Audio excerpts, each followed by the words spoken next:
sorcerer manages to hit you, so now you have to make maximum prayers to break him. You're going to pray by night, pray Allah Ta'ala to destroy him, pray until something happens to him. And I'm going to give you a prayer that we have developed in Ruqyah to curse them. What is it? So if you are Raqi and someone made sihr, managed to make sihr to you, do that. And if you are just a patient and some people are making sihr to you again and again and again, and you're treating yourself and the thing's not coming to an end, so you do also this prayer, and anyone can do it anyway. So what is it? You are going to make 11 rak'at after Isha.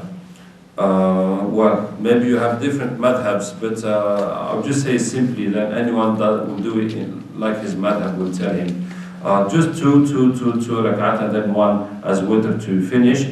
Every rak'ah after Fatiha you read رَبَّنَا آتِهِمْ ضَعْفَيْنِ مِنَ الْعَذَابِ وَالْعَنْهُمْ لَعْنًا كَبِيرًا. That is the verse 68 of Surah Ahzab.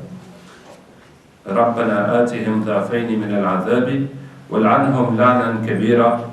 68 of Surah Ahzab, Surah 33, verse 68. And that means رَبَّنَا آتِهِمْ ضَعْفَيْنِ مِنَ الْعَذَابِ. Oh Lord, give them a double punishment, and curse them a great curse. You repeat that 100 times in each rak'ah. So through 11 rak'at, that makes 1,100 times. So that will take you about 2.5 hours to do, making 11 rak'at with that. And you think of these people and curse them. So what is the idea of this? I'm going to, inshallah, try to explain to you the idea of this, is that at one time in Ruqyah, we realized that the dua of jinns are immediately accepted. That is fantastic. For example, I was making da'wah to a Christian jinn, and I told him that Allah, what do you think of Jesus, Isa alayhi salam? He said, Isa is God. I said, no, Isa is not God. Allah is God. He said, no, Isa is God. I said, okay. Just say, oh my God, show me who you are, Allah or Isa. So he said it. Oh my God, show me who you are, Allah or Isa. It's Allah. All this time, I was astray. All my family are going to hell, and this and that. So when he said it, immediately he had the answer. He had immediately the answer. You see? So this makes da'wah to jinn much easier, rather than trying to convince them. But so we realized this many times, that the dua of jinns works immediately. So that got us some kind of jealous, because why wouldn't it be that way for us? You see? And actually Allah Ta'ala says, "Ud'uni astajib lakum," call me, ask me, I'll give you. So they are right, they are making dua and it's working. So we have a problem. Why is it not working for us? As immediate as Allah Ta'ala says, "Ud'uni astajib lakum." So by meditating on the subject, what I understood is that jinns are created by fire, and we are created from earth, from soil. And so soil is matter, and mass, and the fire is energy. So the jinns are in, and there is an equivalent. I mean, you can go from mass to energy, and from energy to mass. But a very small amount of mass, of matter, will give an enormous amount of energy. As Einstein has said, E equals m squared c, and c is the velocity of light, I mean the speed of light, 300,000 kilometers per second. So when you do that in square, so that's a very big number. And so that is the comparison between mass and energy, and that is the comparison between man and jinn. That is how the man is much more heavy and than jinn. You see, much more. How do you say? I mean, his energy or his weight is much more. It's uncomparable. It's very much different from jinns. And this is why jinns are living in an underworld of men. For example, when jinns speak in your mind, when shaitan makes waswas, in your mind. He is speaking, but for us it is thoughts. So their talk is thoughts for us. And when we speak, we read Quran, that will burn them and kill them. So our speaking is actions for them. And when jinns come in our dreams, so we are dreaming, we see them, but it is a reality for them. So our dream is their reality, you see? This is how they are in underworld compared to us. So how do you get to the dua question? So the question of dua, why the dua of jinns is working, I'll give you an example. If you take a bucket of iron, an iron bucket, and you light a candle, and you turn the bucket over the candle, can that candle heat the air that is inside the bucket? You see? So you hold the candle under the bucket 5-10 minutes, and then you'll find out that the air has gone hotter, of course. But if you fill the bucket with water and you turn it on the candle, can that candle heat the water that is inside the bucket? So now you're going to be waiting for half an hour, and you put your finger, you don't feel any difference, you see? So that is how the dua in jinn words goes very fast. It works immediately. But in our world, because it is much heavier, it will take much more time. Actually, the candle is heating the water, but it will take much more time to heat the water than to heat the air. You see? So if you keep that bucket on the, if you can keep the bucket on the candle all night long, so now if you come in the morning, you will find that water a bit warm, so to take a shower to make a ghusl with that, it will be good. You see? Much better than plain cold water. So this is how, if you want your dua to be accepted, you must keep making that dua all night long, or at least half the night. You see? So that is the idea. Because you can say, Allah, give me this, and you don't see anything, and then you stop. It's like if you put your candle under the bucket, 5-10 minutes, nothing. So you take the candle off, and it's finished. Your water is never going to get any hotter. You see? So that's how it works.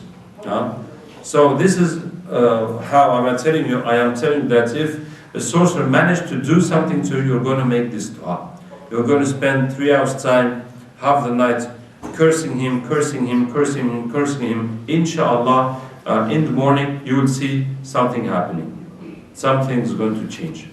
And this is a general idea I am giving you. So if you have a problem with something, you would spend half the night at least making dua on that thing. Inshallah, by the morning, things will have been changed. Especially if you are, you see, because in ruqyah, so alhamdulillah, this is a kind of jihad. It is a kind of jihad. So ruqyah, of course, must be made for the sake of Allah Ta'ala. There's no way someone is going to do that as a living, as a business, as getting money. Well, you could, you could do it as a business, but then you cannot expect the help of Allah Ta'ala in the same way.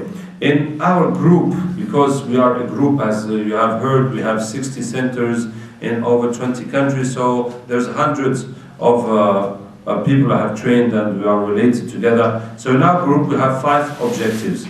We have 5 objectives in this ruqyah work. First objective is to help the people that are suffering and that are stuck in their lives for years and years, to help them out. And the second objective is to protect the iman, the aqidah of Muslims from shirk. And the third objective is a da'wah to non-Muslims, because we can also treat non-Muslims by ruqyah. And the fourth objective is to fight sihr, sorcerers and shirk until it will disparage. And the fifth objective is to break the business of ruqyah. That means some people do ruqyah and ask a lot of money for that, and they keep their knowledge secret. So it is a business, so we break that business by teaching everything to anyone, so that no one can hide it anymore. So in this way, it is a jihad. It is a struggle for the sake of Allah Ta'ala, for Islam. And as being a mujahid, so there's the dua of mujahid. As Rasulullah said, there are 3 people. It is a duty to Allah, for Allah Ta'ala to help them The first one is mujahid fi sabilillah. The second one is the young man who wants to get married to protect himself from haram. And the third one is the slave who is working to earn some money to buy him his own self, to buy his own freedom. So those three, it is a duty for Allah Ta'ala to help them. So you have the dua of mujahid plus the dua of mazlum, of oppressed, because this sahir has oppressed you unjustly. So you have both this dua, and you spend half the night making dua, so inshallah it's going to work. So I am insisting that you must take this very seriously. I'm going to give you 2 examples of sahirs. I had one patient, and the sahir had spent all the night making knots on him. You see that in knots, as Allah Ta'ala says in Nafathat fil Uqad, those who blow on the knots.